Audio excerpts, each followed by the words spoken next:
கையில் களிமண்ணான்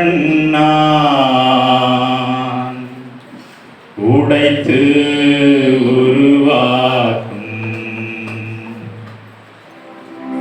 என் சித்தமல்ல உன் சித்தம் நாதா தருகிறேனும் கையிலே என் சித்தமல்ல உம் சித்தம் நாதா தருகிறேனும் கையிலே என்னை தருகிறேன் உம் கரத்தில் என்னை படைக்கிறேன் உம் பாதத்தில் என்னை தருகிறேன் உம் கரத்தில் என்னை படைக்கிறேன் உம் பாதத்தில் உருவாக்குமே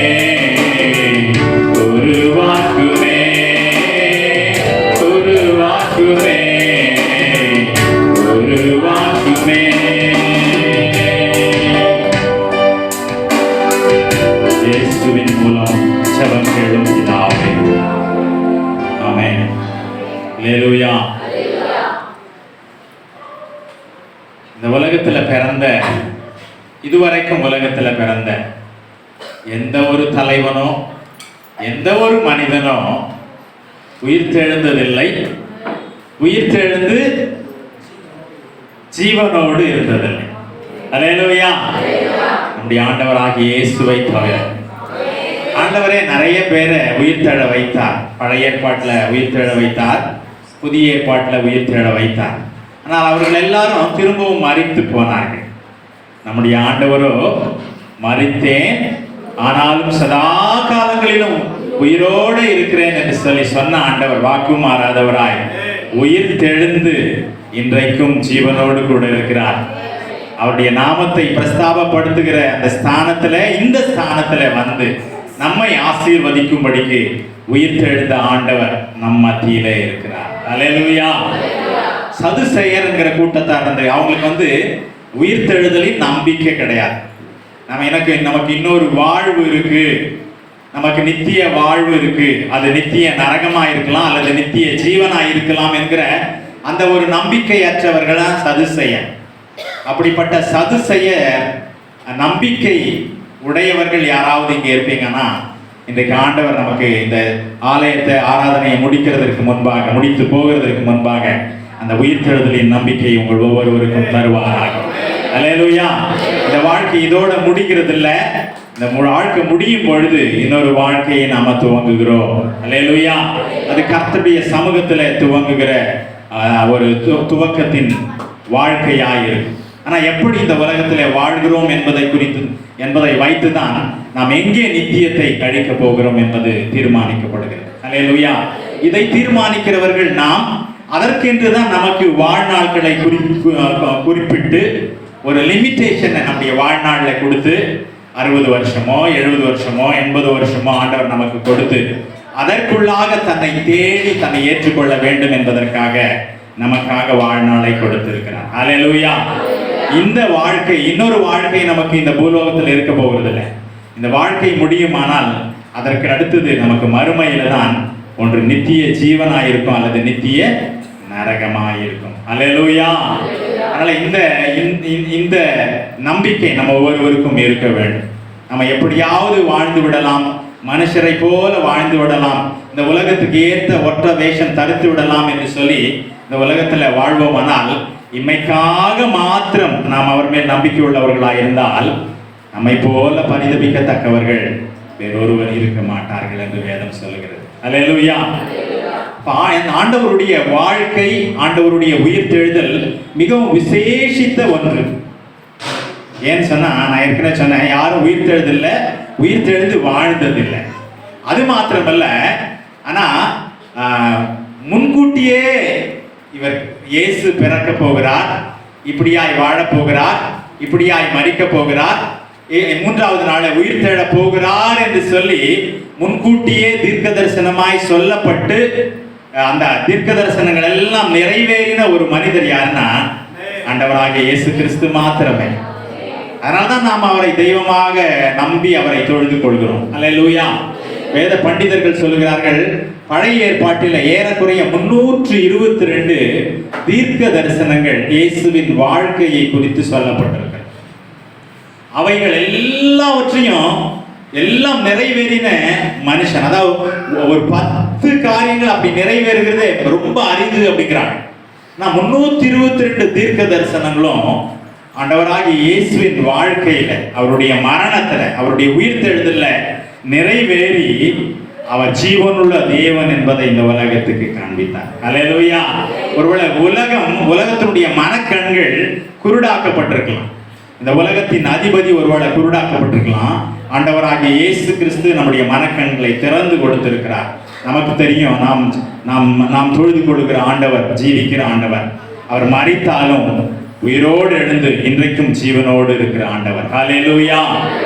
தாவீது தீர்க்க தரிசனமாய் சொல்லும் பொழுது சங்கீதம் 16:10 இப்படியாய் சொன்னார். 16:10, என் ஆத்துமாவை பாதாளத்தில் விடீர், உம்முடைய பரிசுத்த அழிவை காண ஒட்டீர். ஆனா பாருங்க, தாவீது மரித்து போனார், அவர் அடக்கம் பண்ணப்பட்டார். அவருடைய கல்லறை இன்றும் அங்க இஸ்ரவேல்ல இருக்கிறது. ஆனால் தாவீது சங்கீதத்தில் யாரை குறித்து சொன்னார் என்பதை பேதுரு அப்போஸ்தல நடவடிக்கைகள்ல சொல்றார். 2ஆம் அதிகாரம் 30ஆம் வசனம், 31, 29, 30, 31 வாசிங்கன்னா, தாவீது மரணம் அடைந்தான், அவன் அடக்கம் பண்ணப்பட்டான், அவனுடைய கல்லறை நம்மிடத்தில் இருக்கிறது. ஆனால் அவன் தீர்க்க தரிசனமா ஒரு வார்த்தையை சொன்னான்னா, இந்த வார்த்தை எதற்காக சொன்னான்னா, கிறிஸ்து மரணத்திலிருந்து உயிரோடு எழுந்ததை குறிக்கும்படிக்கே என் ஆத்மாவை நீர் பாதாளத்தில் விடீர், உம்முடைய பரிசுத்த அழிவை காண ஒட்டீர் என்று சொல்லி தீர்க்க தரிசனமாய் சொன்னான். அப்படி ஏசாயா தீர்க்க தரிசன புஸ்தகத்துல 55ஆம் அதிகாரம் 3ஆம் வசனத்தில் கூட ஒரு தீர்க்க தரிசன வார்த்தையை நாம் பார்க்கிறோம். அது என்னன்னா, தாவீதுக்கு அருளின நிச்சயமான கிருபைகளை நித்திய உடன்படிக்கையாக உங்களுக்கு நான் ஏற்படுத்துவேன். அல்லேலூயா. தாவீதுக்கு அருளின நிச்சயமான கிருபைகள் அப்படின்னா என்ன என்பதை பவுல் அப்போஸ்தலர் நடபடிகள் 13ஆம் அதிகாரம் 34ஆம் வசனத்துல ஆண்டவர் அதை பவுல் மூலமா இதை விளக்கி சொல்கிறார். இனி அவர் வாசி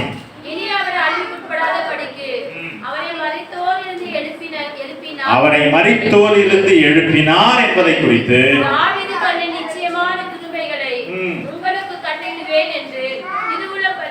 அல்லேலூயா.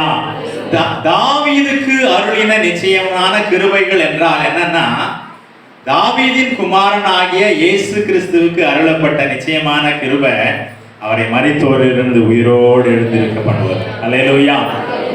இப்படி அநேக தீர்க்க தரிசன வசனங்களை நிறைவேற்றி இயேசு உயிர்த்தெழுந்தார். பாஸ்டர் ஏற்கனவே ஆவியானவர் நடத்துதலின் ஒரு முழு செய்தியும் கொடுத்துட்டார். நான் பேச வேண்டியதெல்லாம் பாஸ்டர் பேசிட்டார். இப்போ பேசுறது ஒரு சின்ன செய்தியா இருக்கும். இது 2வது கொசுறு செய்தி. மெயின் செய்தி பாஸ்டர் கொடுத்துட்டார். நான் கொசுறு செய்தி தான் கொடுக்குறேன். அல்லேலூயா. அப்ப தீர்க்கதரிசிகள் மாத்திரம் அந்த தீர்க்க தரிசன வார்த்தைகளை இயேசுனுடைய உயிர்த்தெழுதலை பத்தி சொல்லல. இயேசுவும் கூட இந்த உலகத்துல வந்த பிறகு தீர்க்க தரிசன வார்த்தைகள் சொன்னார். நான் மனுஷகுமாரன் என்ன பண்ணப்படுவாரு? அவர் கொல்லப்பட போகிறாரு. பிரதான ஆசாரியர் வேதபாரகர் அவர்களால் புறக்கணிக்கப்பட போகிறாரு. அவர் சிலுவையில கொல்லப்பட்டு 3வது நாள் உயிரோடு எழுந்திருக்க போகிறார் என்று சொல்லி அவர் பிரசங்கித்தார். இயேசு பிரசங்கித்தார். அப்போ இயேசுவும் கூட தீர்க்க தரிசனமாய் சொன்ன. அதனால்தான் அந்த உயிர்த்தெழுதலின் அந்த காட்சியில பாத்தீங்கன்னா, அவர் இங்கே இல்லை, அவர் சொன்னபடியே உயிர்த்தெழுந்தார். இயேசு சொன்ன காரியத்தை எல்லாவற்றிலும் நிறைவேற்றுகிற ஆண்டவர். அல்லேலூயா. நீங்கள் நினைத்திருக்கிற நினைவுகளை நான் அறிவேன். நான் உங்களை குறித்து நினைத்திருக்கிற நினைவுகளை அறிவேன். அவைகள் தீமைக்கல்ல, நன்மைக்கு ஏதுவான நினைவுகளே. அல்லேலூயா. கர்த்தர் நம்மை குறித்து நல்ல நினைவுகளை வைத்துதான் வாக்குத்தத்தங்களை நமக்கு கொடுத்திருக்கிறார். அந்த வாக்குத்தத்தங்களை நிறைவேற்றாமல் ஒரு வார்த்தை கீழே விட போகிறது இல்லையா? அல்லேலூயா. நான் உனக்கு சொன்னதை செய்யும் அளவும் நான் உன்னை விட்டு விலகுவதும் இல்லை, உன்னை கைவிடுவதும் இல்லை என்று ஆண்டவர் யாக்கோபுக்கு சொன்ன அதே வாக்குத்தத்தம் நமக்கும் உரியதாக இருக்கிறது. அல்லேலூயா. அப்படி வாக்கு மாறாதவர், ஒரு வாக்கை மாறாத ஒரு புருஷன் எப்படிப்பட்டவனா? பூரண புருஷன். பூரண புருஷனை தான் இயேசு எல்லா வார்த்தையும் அதை அப்படியே நிறைவேற்றின ஆண்டவர் தான் தீர்க்க தரிசனமாய் தன்னுடைய மரணத்தை குறித்து, தன்னுடைய உயிர்த்தெழுதலை குறித்து சொன்ன அந்த வார்த்தையை கூட ஆண்டவர் நிறைவேற்றினார். அல்லேலூயா. அப்போ இயேசு எப்படி உயிர்த்தெழுந்தார்? How was Jesus raised from dead? மரணத்திலிருந்து எப்படி அவர் உயிர்த்தெழுந்தார்? இயேசு உயிர்த்தெழுந்ததற்கு 3 பேருடைய பங்கு இருந்திருக்கு. இயேசு உயிர்த்தெழுந்ததற்கு 3 பேருடைய பங்கு இருந்தது. முதலாவது பிதாவின் பங்கு, தேவனாகிய பிதாவின் பங்கு இருக்கிறது. இரண்டாவது இயேசு கிறிஸ்துவின் பங்கும் இருக்கு. மூன்றாவது பரிசுத்த ஆவியானவரின் பங்கும் இருக்கு. திரியேக தேவனின் கூட்டு முயற்சியில தான் இயேசு உயிர்த்தெழுந்தார். அல்லேலூயா. பிதா தேவனுடைய பங்கு இதுல எப்படி எது என்று சொன்னால், எபேசியருக்கு எழுதின நிருபம் 1 அதிகாரம் 19 வசனம். எபேசியர் 1:19 வசனம். நான் கிறிஸ்துவை மரித்தோரிலிருந்து எழுப்பி அவரிடத்தில் நடப்பித்த நமது பலத்த சத்துவத்தின் வல்லமையின்படியே விசுவாசிகளாகிய நம்மிடத்திலே காண்பிக்கும் நம்முடைய வல்லமையின் மகா மேன்மையான மகத்துவம், தம்முடைய வல்லமையின் மகா மேன்மையான மகத்துவம் இன்னதென்றும் நீங்கள் அறியும்படிக்கு அவர் உங்களுக்கு பிரகாசமுள்ள மனக்கண்களை கொடுக்க வேண்டும் என்று வேண்டிக் கொள்கிறேன். அல்லேலூயா. தாம் கிறிஸ்துவை மரித்தோ, தாம்னா யாருங்க? தேவன். தாம்னா தேவன் தாம் கிறிஸ்துவை மரித்தோரில் இருந்து எழுப்பி இயேசுவனிடத்தில் நடப்பித்த தேவனுடைய பலத்த சத்துவத்தின் வல்லமை. அப்போ இயேசு உயிர்த்தெழுந்ததற்கு தேவனுடைய பங்கு எதன் மூலமாய் வெளிப்பட்டதுன்னா, தேவனுடைய வல்லமையின் படியே, அவருடைய சத்துவத்தின் மைட்டி பவர் ஆஃப் காட். வல்லமையினால தேவன் தம்முடைய வல்லமையினால இயேசுவை மரித்தோரிலிருந்து உயிரோடு எழுந்திருக்க பண்ணினார். அதனால்தான் பவுல் சொல்லும் பொழுது பிலிப்பியர்ல என்ன சொல்றாருன்னா, அவருடைய உயிர்த்தெழுதலின் வல்லமையை அறியும்படிக்கு. அப்போ தேவன் தன்னுடைய வல்லமையினால தம்முடைய வல்லமையை கிறிஸ்துவின் மரித்த சரீரத்துல கிரியை செய்ய வைத்து அதை அப்படியே உயிரோடே கொண்டு வந்தார். அல்லேலூயா. அப்ப தேவனுடைய பங்கு வல்லமையின் மூலமாய் உயிர்த்தெழ பண்ணினது மாத்திரமல்ல, ரோமருக்கு எழுதின நிருபம் 6 அதிகாரம் 4 வசனம். 6:4 பிதாவின் மகிமையினாலே கிறிஸ்து மரித்தோரிலிருந்து எழுப்பப்பட்டது போல, பிதாவின் மகிமையினால கிறிஸ்து மரித்தோரிலிருந்து உயிரோடே எழுந்திருக்கப்பட்டார். அல்லேலூயா. முதலாவது தேவன் தன்னுடைய வல்லமையை விளங்க பண்ணி இயேசுவை மரித்தோரிலிருந்து எழுப்பினார். இரண்டாவது தம்முடைய மகிமையினால இயேசுவை உயிரோடு எழுப்பினார். அல்லேலூயா. இதுதான் பிதாவின் பங்கு. இரண்டாவது இயேசு கிறிஸ்துவின் பங்கு என்ன? அவர் இயேசு உயிரோடு எழுந்ததற்கு இயேசுவின் பங்கு என்ன பார்த்தீங்கன்னா, யோவான் எழுதின சுவிசேஷம் 10 அதிகாரம் 18 வசனம், 17-18 வாசனம். நான் என் ஜீவனை மறுபடியும் அடைந்து கொள்ளும்படிக்கு. யார் சொல்றாங்க இதை? ஆண்டவராகிய இயேசு கிறிஸ்து. இயேசு கிறிஸ்துவாகிய நான் என் ஜீவனை மறுபடியும் அடைந்து கொள்ளும்படிக்கு அதை கொடுக்கிறபடியினால் பிதா என்னில் அன்பாயிருக்கிறார். ஒருவனும் அதை என்னிடத்திலிருந்து எடுத்துக்கொள்ள மாட்டான். நானே அதை கொடுக்கிறேன். இயேசுவாகிய நானே அதை பிதாவினிடத்திலே கொடுக்கிறேன். அதை கொடுக்கவும் எனக்கு அதிகாரம் உண்டு. அதை பிதாவினிடத்தில் கொடுக்கவும் எனக்கு அதிகாரம் உண்டு. மறுபடியும் எடுத்துக்கொள்ளவும் எனக்கு அதிகாரம் அதை மறுபடியும் பிதாவினிடத்திலிருந்து எடுத்துக்கொள்ளவும் எனக்கு அதிகாரம் உண்டு. இந்த கட்டளையை என் பிதாவினிடத்தில் பெற்றுக்கொண்டேன். அல்லேலூயா. என் ஜீவனை பிதாவினிடத்துல கொடுக்கவும் எனக்கு அதிகாரம் உண்டு. அதை அவரிடத்திலிருந்து மறுபடியும் எடுத்துக்கொள்ளவும் எனக்கு அதிகாரம் உண்டு. அப்ப இயேசு பிதா தனக்கு கொடுத்த அந்த அதிகாரத்தை பயன்படுத்தி தான் பிதாவுடைய கரத்திலிருந்து அவருடைய ஜீவனை எடுத்து உயிர்த்தெழுந்தார். அல்லேலூயா. அப்ப இயேசு உயிர்த்தெழுந்ததற்கு பிதாவின் பங்கு இருக்கு. எப்படி பிதாவின் வல்லமை, பிதாவின் மகிமை செயல்பட்டு இயேசுவை உயிரோடு எழுப்பினதோ, அப்படியே இயேசு கிறிஸ்துவுக்கு பிதா கொடுத்த அதிகாரம். என்ன அதிகாரம்னா, அதனாலதான் அந்த 7வது வார்த்தையை நான் வாசிக்கிறோம். பிதாவே, என் ஆவியை உன்னுடைய கைகளிலே ஒப்புவிக்கிறேன். அல்லேலூயா. ஏன் அப்படி சொன்னார்னா, திரும்பி எடுத்துக்கொள்வதற்காக. பிதாவினிடத்துல கொடுத்தா எடுத்துக்கொள்ளலாம். அல்லேலூயா. அந்த அதிகாரத்தை பிதாவினிடத்திலிருந்து அவர் பெற்றிருந்தார். அப்போ இயேசு தான் உயிரோடு எழுந்ததற்கு அவருடைய பங்கு என்னன்னா, பிதா கொடுத்த அதிகாரத்தை பயன்படுத்தி பிதாவின் கரத்திலே அவர் சிலுவையிலிருந்து கொடுத்த அவருடைய ஜீவனை திரும்பவுமாய் அவர் எடுத்துக்கொண்டார். அல்லேலூயா. இயேசுவின் இன்னொரு பங்கு என்னன்னு பாத்தீங்கன்னா, எபிரேயருக்கு எழுதின நிருபம் 13ஆம் அதிகாரம் 10ஆம் வசனம். எபிரேயர் 13 13:20 வாசனம்.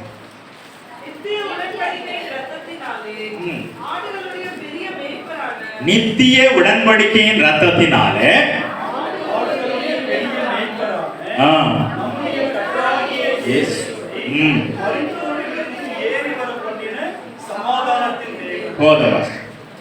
ஆடுகளுடைய பெரிய மேய்ப்பரான நம்முடைய கர்த்தராகிய இயேசுவை மரித்தோரிலிருந்து ஏறி வர பண்ணின சமாதானத்தின் தேவன்.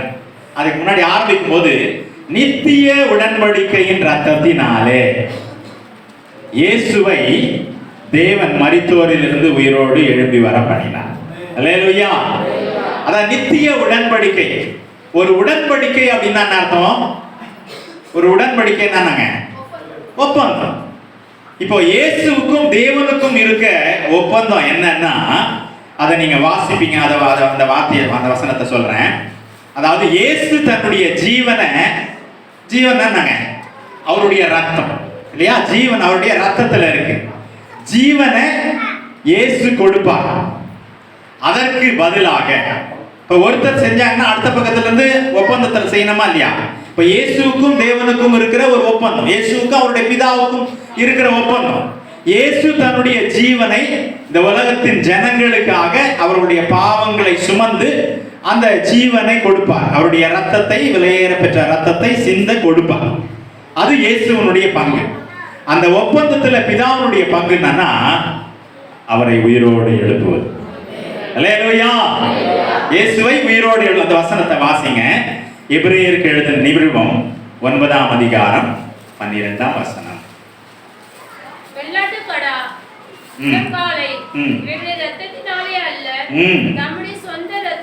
தம்முடைய யாரு?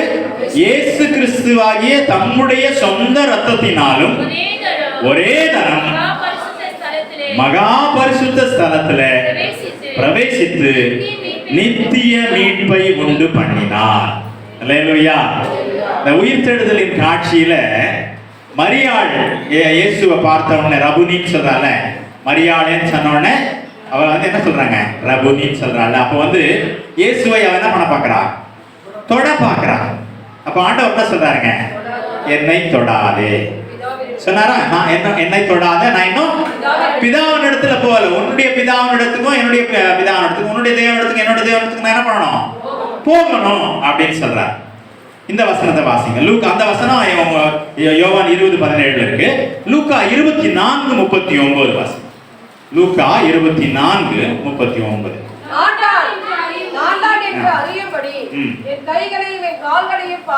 நான் தான். அது யார் சொல்றதுங்க? இயேசு கிறிஸ்து சொல்றார், நான் தான் என்று நீங்கள் அறியும்படி என் கைகளையும் கால்களையும் பாருங்கள், என்னை தொட்டு பாருங்கள். நீங்கள் காண்கிறபடி எனக்கு மாம்சமும் எலும்புகளும் உண்டாயிருக்கிறது போல ஒரு ஆவிக்கு இராதே என்று சொல்லி. அல்லேலூயா, அல்லேலூயா. அங்க தொடாதன்னு சொன்னாரு. ரொம்ப நேரத்துக்கு பிறகு இதை சொல்லல. இப்போ என்ன தொடுங்கிற அப்படின்னு என்ன அர்த்தங்க? என்ன தொடாத, நான் இன்னும் என் பிதாவின் இடத்துல போகல. அடுத்து சொல்றாரு, என்ன தொடுங்க, தொட்டு பாருங்க, என் கை கால்கள்லாம் பாருங்க. ஒரு ஆவிக்கு இருக்கிற எனக்கு இருக்கிற மாம்சத்தையும் எலும்பையும் நீங்க பாருங்க அப்படிங்கிறார். அப்ப நான் என்ன அர்த்தம்? பிதாவின் இடத்துல அவர் இடையில போயிட்டு வந்திருக்கார். அல்லேலூயா. அந்த வசனத்தை தான் நம்ம வாசித்தோம். வெள்ளாட்டு, திரும்ப அந்த வசனத்தை வாசிங்க. 9:12, எபிரேயர் 9:12. வெள்ளாட்டுக்கடா இளங்காளை தம்முடைய சொந்த ரத்தத்தினாலும் ஒரே தரம் மகா பரிசுத்த ஸ்தலத்திலே பிரவேசித்து நித்திய மீட்பை உண்டு பண்ணினார். அல்லேலூயா. அப்போ அவ இயேசு உயிர் தெழுகிறதற்கு இன்னொன்னு என்னன்னா, இயேசுவனுடைய ரத்தம், இயேசுவனுடைய ரத்தத்தை இவர் கொடுத்ததுனால அவர் என்ன பண்ணாரு? உயிர் தள்ள பண்ணினார். அல்லேலூயா. இப்ப இயேசு கிறிஸ்துவனுடைய பங்கு, 2 பங்கு சொன்னாங்க. ஒன்னு என்னது? பிதாவின் பங்கு என்னதுங்க? பிதா தன்னுடைய வல்லமையினாலே இயேசுவை உயிர்த்தெழ பண்ணினார். 2வது அவருடைய மகிமையினாலே. இயேசு கிறிஸ்துவனுடைய பங்கு என்ன? அதிகாரம். அதிகாரத்தினால கொடுத்ததை எடுத்துட்டார். சரிங்களா? கொடுத்ததை கொடுத்தாரு, கொடுத்த மாதிரி எடுத்துட்டார் 3வது நாள். ஆனா அதே வந்து 2வது இயேசுவனுடைய பங்கு என்னன்னா, இயேசுவனுடைய ரத்தத்தை கொடுத்து, அப்பா நான் என் பங்கு பண்ணிட்டேன். அதான் ஆண்டவர் வந்து அந்த 7வது வார்த்தையினுடைய அர்த்தம் என்னன்னா, நான் உங்களுடைய பங்கை, என்னுடைய பங்கை நான் நிறைவேற்றுகிறேன். இது இந்த ரிலே ரேஸ் ஓடினாங்கன்னா என்ன பண்ணுவாங்க? இந்த 400 மீட்டர் ஓடினாங்கன்னா 100 மீட்டர் ஓடினாங்கன்னா என்ன பண்ணுவாங்க? அந்த பேட்டன், அந்த குச்சி என்ன பண்ணிடுவாங்க? அடுத்த ஆள் கிட்ட கொடுப்பாங்க, அடுத்த ஆள் ஓடுவாங்க. அந்த மாதிரி ஏசாமி தன்னுடைய பங்கை முடிச்சுட்டு, நான் என்னுடைய பங்கை முடிச்சிட்டேன்பா, நீங்க அந்த உடன்படிக்கையின்படி நான் என்னுடைய ரத்தத்தை சிந்திட்டேன், பரிசுத்தமா சிந்தி இருக்கிறேன். இப்போ உங்களுடைய பங்கு 3வது நாள் என்ன எழுப்புங்க. நான் என்ன பண்ண போறேன்? நீங்க ரெடியா கையை மூடிக்க கூடாதுன்னா, நீங்க உங்க கையில கொடுத்துருக்கிறேன். நான் என்ன பண்ணுவேன்? நீங்க கையை விரிச்சு கொடுங்க, நான் அதை என்ன பண்ண போறேன்? எடுத்துக்கொள்ள போகிறேன். அல்லேலூயா. இதுல ஒரு ஒரு ஒரு இந்த லூக்கா 24:39 இன்னொரு வசனமும் இருக்கு பாருங்க. இது இந்த 39 வசனத்தை எப்ப சொல்றாருன்னா, எங்க அங்க அப்பாவை போய் சந்திச்சுட்டு வந்த பிறகு இதை சொல்றாங்க. சரிங்களா இல்லையா? அதுதான் என்னுடைய விசுவாசம். பாஸ்டர் அப்படிதான் பாஸ்டர். அப்ப 24 லூக்கா 24:39 சொல்லும் பொழுது என்ன சொல்றாரு? அப்பாவுடைய சமூகத்தை போய் தரிசிச்சுட்டு ரத்தத்தை அவருக்கு படைச்சிட்டு என்ன பண்றாரு? எப்படி பிரதான ஆசாரியன் மகா பரிசுத்த ஸ்தலத்துல போயிட்டு அந்த ஆட்டுக்கடாவோ அல்லது காளையினுடைய ரத்தத்தை எப்படி கொடுப்பானோ, மகா பரிசுத்த ஸ்தலத்துல போயிட்டு கொடுப்பாரோ தேவ சன்னிதானத்துல, அதே மாதிரி பரலோகத்துக்கு போயிட்டு என்ன பண்ணாரு? தன்னுடைய ரத்தத்தை பிதாவினிடத்துல சரணடைய பண்ணி இப்ப என்ன பண்றாரு? திரும்பி வந்திருக்கார். திரும்பி வந்தா என்ன தொட்டு பாருங்கிறார். அப்ப அங்க சொல்லும் பொழுது சொல்கிற பாருங்க பின்பகுதி, எனக்கு மாம்சமும் நீங்கள் காண்கிறபடி எனக்கு மாம்சமும் எலும்புகளும் உண்டாயிருக்கிறது போல ஒரு ஆவிக்கு இராதே என்று சொன்னார். இங்க ஒன்று மிஸ்ஸிங். என்ன மிஸ்ஸிங்? ரத்தம். ரத்தம் ரத்தத்தை தான் அங்க கொடுத்துட்டு வந்திருக்காரு. இப்போ வந்து அவருக்கு ரத்தம் தேவையில்லை உயிருக்கு. ரைட்டுங்களா? மாம்சமும் ரத்தமும் எலும்பு உடையவன் தான் என்னது? மனுஷன் இல்லைங்களா? அப்போ இது ஆவியானவர் வந்து அதை குறிப்பா எழுதி வைத்திருக்கிறார் நினைக்கிறேன் நான், இல்லைங்களா?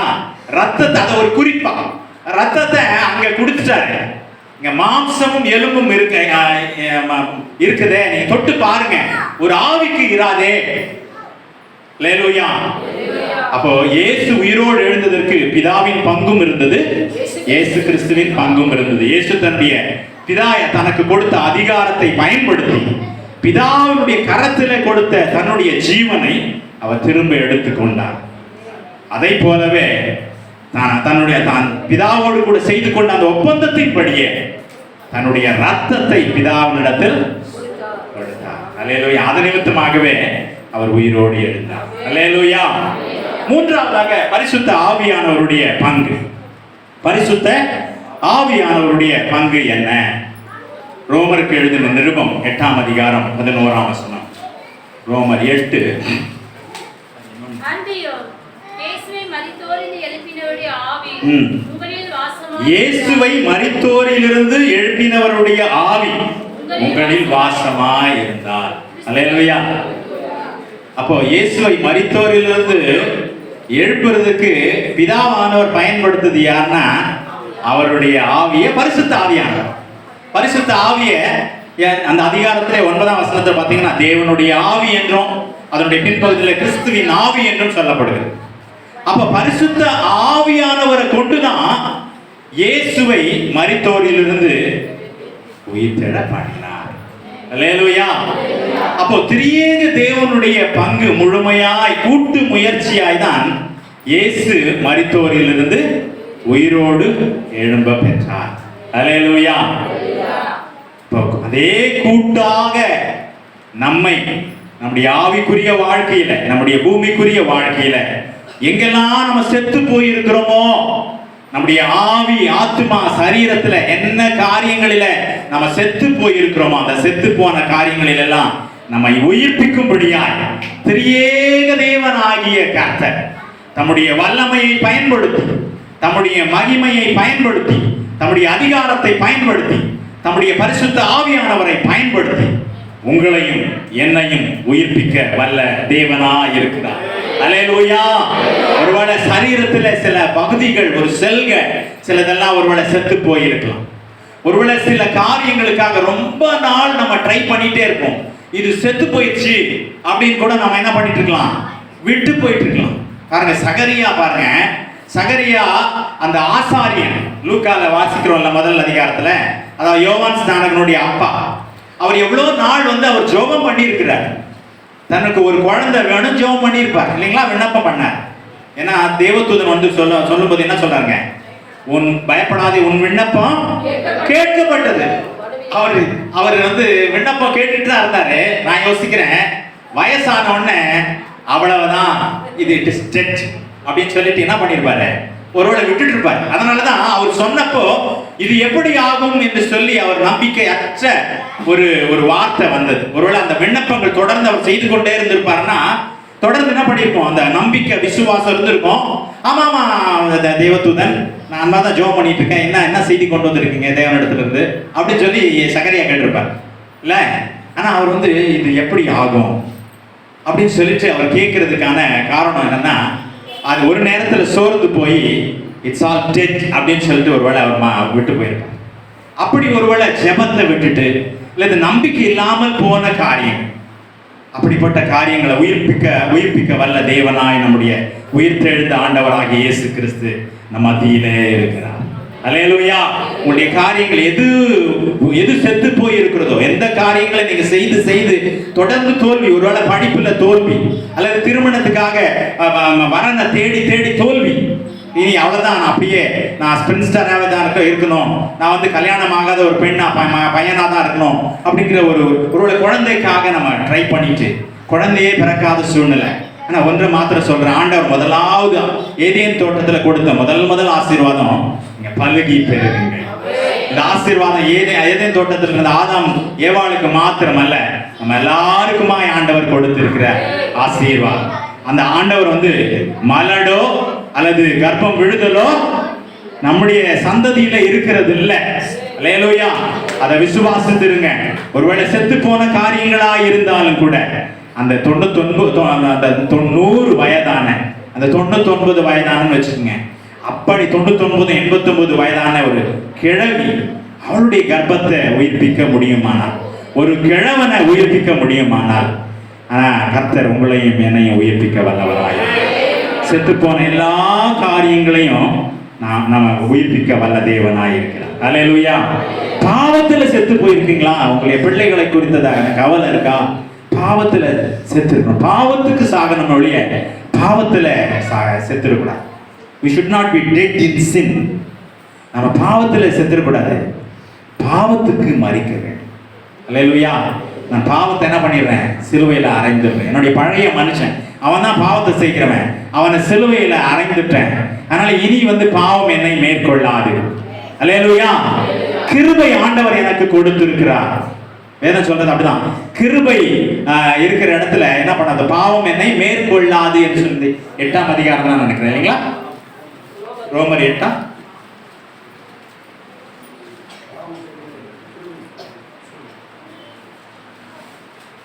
சரி, ஆமா, நீங்க 6:14 வாசிங்க. நீங்கள் நியாயப்பிரமாணத்திற்கு கீழ்ப்பட்டிராமல் கிருபைக்கு கீழ்பட்டு இருக்கிறபடியா பாவம் உங்களை மேற்கொள்ள மாட்டாது. அல்லேலூயா. அப்போ பாருங்களேன், பாவம் பெருகிற இடத்துல என்ன ஆகுது, கிருபை பெருகிறது. அப்போ எதுக்காக கிருபை பெருகுது? இப்போ என்ன பாவம் செய்யுங்க அப்படிங்கிறதுக்கா? இல்ல, கிருபை பெருகிற இடத்துல பாவம் மேற்கொள்ளாதுன்னா கிருபை மேற்கொள்ளும், பாவத்தை கிருபை மேற்கொள்ளும். அப்போ பாவம் பெருகிற இடத்துல கிருபையை ஆண்டவர் எதற்கு அதிகமாக்குகிறார்னா, நீ பாவத்தை மேற்கொள்ளணும் வா. God is giving us a tool. What is that tool? To overcome sin. நம்ம பாவத்தை மேற்கொள்கிறதுக்கு ஆண்டவர் கொடுக்கிற உபகரணம் என்னன்னா கிருபை. அல்லேலூயா. கிருபை கொடுத்துட்டாரு. நிறைய உபதேசங்கள் இருக்கு, கிருபை இருக்கு என்னென்ன பண்ணலாம் அப்படிங்கிறது இல்ல. கிருபை கொடுத்திருக்கிறது இந்த வசனத்தின்படி நம்ம பாவத்தை மேற்கொள்வதற்காக தான் ஆண்டவர் கிருபை இன்னும் அதிகமாய் கூட்டி கொடுக்கிறார். அல்லேலூயா, அல்லேலூயா. சரி, இப்போ நம்ம இயேசு எப்படி உயிர்த்தெழுந்தார், அந்த திரியேக தேவனுடைய பங்கை நம்ம பார்த்தோம். இப்போ ஆண்டவர் நமக்கு உயிர்த்தெழுதலின் மூலமாய் கொடுக்கிற ஒரு 3 ஆசீர்வாதங்களை சுருக்கமா நான் உங்களுக்கு சொல்றேன். சுருக்கமா உங்களுக்கு நான் சொல்ல விரும்புறேன். ஆண்டவர் கொடுக்கிற 3 ஆசீர்வாதங்கள் என்னன்னா, ஒருவேளை ஆண்டவர் உயிர் தேடலைன்னு வச்சுக்கோங்க. ஆண்டவர் சொன்னபடி உயிர் தேடலை அப்படின்னா என்ன ஆயிருக்கும் தெரியுங்களா? நம்ம பாவத்துல செத்து இருக்கும். பாவத்துல செத்து நரகத்துக்கு தான் போயிருந்தது. அப்போ ரட்சிப்பின் அந்த திட்டத்தின் முழுமை எதுல முடியுதுன்னா உயிர்த்தெழுதல்ல. அல்லேலூயா. சிலுவையில ஆண்டவர் தன்னுடைய ரத்தத்தை சிந்தினாரு, நம்முடைய பாவங்களை கழுவுறதற்காக சிந்தினார். ஆனா அந்த ரட்சிப்பின் திட்டம் எப்பொழுது நிறைவாகுகிறதுனா இயேசுவானவர் உயிர்த்தெழுந்த பொழுதுதான். அல்லேலூயா, அல்லேலூயா. ஒரு சில வசனங்களை வாசிங்க பார்ப்போம். ரோமர் 10:9 வாசி. நமக்கு ரொம்ப தெரிஞ்ச ரட்சிப்புன்னா என்ன டெஃபினிஷன் இல்லைங்களா?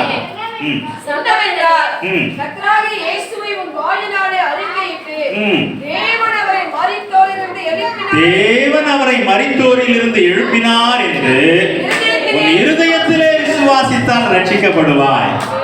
ரட்சிக்கப்படுவதற்கு யாருடைய பங்கு வேணும்? உயிர்த்தெழுதலின் பங்கு வேணும். அல்லேலூயா. அதான் அறிக்கை செய். தேவன் இயேசுவை மரித்தோரிலிருந்து உயிர்த்தெழ பண்ணினார் என்று அறிக்கை செய்தால்தான் என்னுடைய ரட்சிப்பு. இப்போ அவர் ஆண்டவர் உயிர்த்தெழலைன்னா அப்போ அதனை அறிக்கை செய்ய முடியாது. அல்லேலூயா. அப்போ என்னுடைய ரட்சிப்பு பூரணமாகாது. ரட்சிப்பு, நான் நம்பி இருந்த ரட்சிப்பு எனக்கு கிடைக்காது. அப்போதான் அதனாலதான் பாவத்திலே நான் சாகிறவனாயிருப்பேன். நான் மரிப்பேன் என்னால் நரகத்துக்கு தான் போகிறவனாயிருப்பேன். நான் நரகத்துக்கு போகிறவனாயிருப்பேன். இப்போ இயேசு உயிர்த்தெழுந்தனால தான் அந்த ரட்சிப்பின் திட்டம் முழுமை அடைகிறது. அல்லேலூயா. அதே போல ஞானஸ்நானத்துல கூட என்ன பண்றாங்க? ரட்சிக்கப்பட்டவர்கள் ஞானஸ்நானம் பெறணும் இல்லைங்களா? ஞானஸ்நானத்துல முழுகி எழுந்திருக்கிறோம். முழுகுதல் என்றது எதற்கு அடையாளம்? மரிக்கிறோம். இயேசு மரிக்கிறதற்கு, நம்ம பாவத்துக்கு மரிக்கிறதற்கு அடையாளம். எழுந்து கொள்ளுகிறது இயேசு உயிர்த்தெழுகிறதற்கு அடையாளம். நாம நீதிக்கு பிழைத்திருக்கும்படிக்கு, தேவனுக்காக பிழைத்திருக்கும்படிக்கு எழுந்திருக்கிறதுக்கு அடையாளம் இல்லையா? அப்ப வெறுமனே அந்த ஞானஸ்நானத்தை நாம் எடுக்கிறோம், முழுகி எழுந்திருக்கிறோம். ஆனா அது நற்மன சாட்சியின் ஒரு உடன்படிக்கையாய் இருக்கிறது. ஞானஸ்நானங்கிறது சாதாரணம் இல்ல, அது தேவனோடு உள்ள ஒரு நல் மனசாட்சியின் உடன்படிக்கையாய் இருக்கிறது. அந்த உடன்படிக்கை என்னன்னா, இயேசுவே நீர் மரித்து உயிரோடு எழுந்தது போல அவருடைய பங்கு மரித்து உயிரோடு எழுக்கணும். நான் பாவத்துக்கு செத்து நீதிக்கு பிழைத்து இருக்க வேண்டும். அல்லேலூயா. அப்ப ஆண்டவர் உயிரோடு எழுந்திருக்கலன்னா ஞானஸ்நானமும் அர்த்தமற்றதாகிவிடும். அல்லேலூயா. ரோமருக்கு எழுதின நிருபம் 4ஆம் அதிகாரம் 25ஆம் வசனத்தை வாசித்தீங்கன்னா, அவர் நம்முடைய பாவங்களுக்காக ஒப்பு கொடுக்கப்பட்டோம்,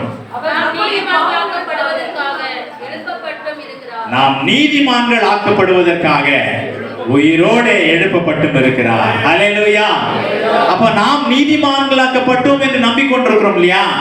நாம செயின்ட்ஸ், நாம just people, we have been justified by God, நம்ம நீதிமான்கள் ஆக்கிட்டார் அப்படின்னு சொல்லி நம்பிக்கொண்டிருக்கிறோம்ல, அது எப்பொழுது முழுமை பெறுகிறதுனா இயேசு உயிரோடு எழுந்தால் மாத்திரம். இப்ப நம்முடைய ரட்சிப்பு, நாம் நீதிமான்கள் ஆக்கப்படுகிறது, நாம் ஞானஸ்நானம் பெறுகிறது. இன்னொன்று கூட இருக்கு, என்னன்னா நம்ம பந்தி அனுசரிக்கிறோம்ல. அப்போ யோவான் 6ஆம் அதிகாரத்துல ஒரு வசனம் இருக்கு, என் மாம்சத்தை புசித்து என் ரத்தத்தை பானம் பண்ணுகிறவனுக்கு நித்திய ஜீவன் உண்டு, நான் அவனை கடைசி நாளில் எழுப்புவேன். அல்லேலூயா.